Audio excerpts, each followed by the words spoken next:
Hello, good morning, everybody. Wilson's World here with you. I've been wanting to have these people on for a while, ever since I saw their Instagram live. That was a total debacle where they announced their website and all that. And I'm sorry I had to bring it up because I enjoyed it, even though you probably thought it was terrible. We got the people on right now, the four people here, a group of friends from CharlotteBlackOwned.com. You may follow them on Instagram as well. So we're going to get to all of you this morning here, but Maddie, real quick, you might be the best one to ask about this. For people that don't know, what is Charlotte Black Owned all about? So Charlotte Black Owned is a platform that exists to highlight, increase the visibility of, and support local Black-owned businesses and services. So everything that we do is driven to increase people's financial support and social support of Black-owned businesses and services in Charlotte, or in and around Charlotte. I want to get to some of that with some of that. One of the things on your website and on Instagram that I see you do is, well, you're talking about how this isn't a moment, this is a movement. What does that mean to you?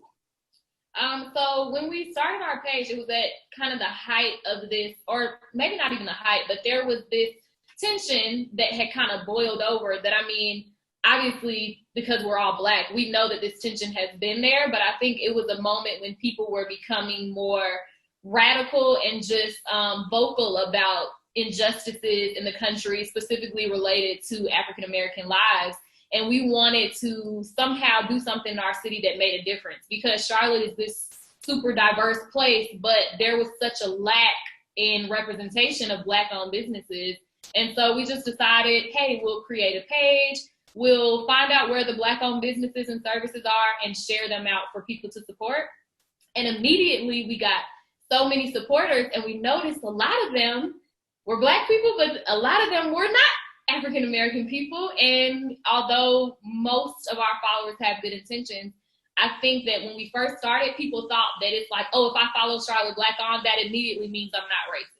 And if I go and I spend some money at this Black-owned business, then that just gets rid of all the racism in the world. And now I'm done, and I can go back to my perfect life and not interact with Black people.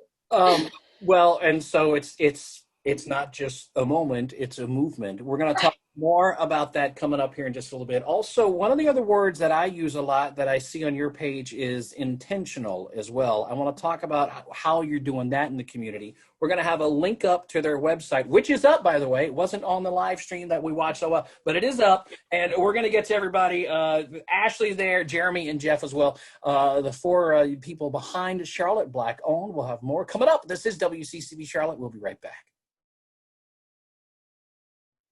Hello, good morning, everybody. Wilson's World back again with the four, as they call them on their website, millennials. I don't use that word a lot, but they got that going on, that are behind Charlotte Black Owned, the Instagram account, the website as well.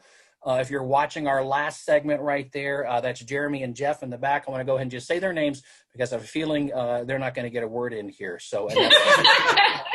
If you've seen any of their content, that's nothing new, is it, guys? Yeah, nice.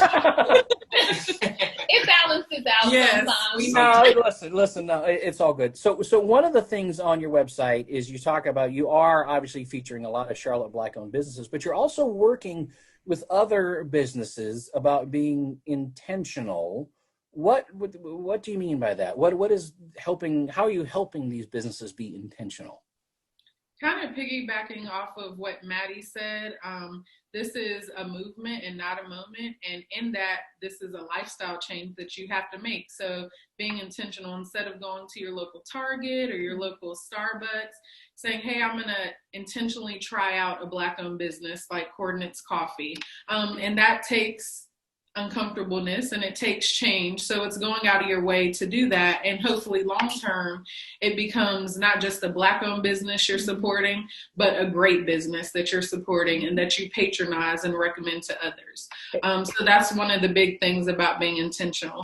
And then also for businesses that aren't Black owned, being intentional about how can I be more welcoming to my customers who are Black owned, making changes to diversify some of our procedures, protocols, merchants, and things of that nature. So that's kind of our goal with being intentional. Okay. It doesn't mean that just if a person hasn't been in there before, they don't have to announce that they're there. Oh, no. And that was actually, we got a message from somebody who said, hey, when I go support this business, should I tell them that I'm supporting because they're Black owned and it's a rough time? And that took us back a few steps because that's not something we would think of. And we appreciate the question, but being authentic and being genuine when you go in and meet these owners and support a business is what will make them know that you're here for the right reasons. Just be cool, people. Okay. Yeah. Everybody just be cool.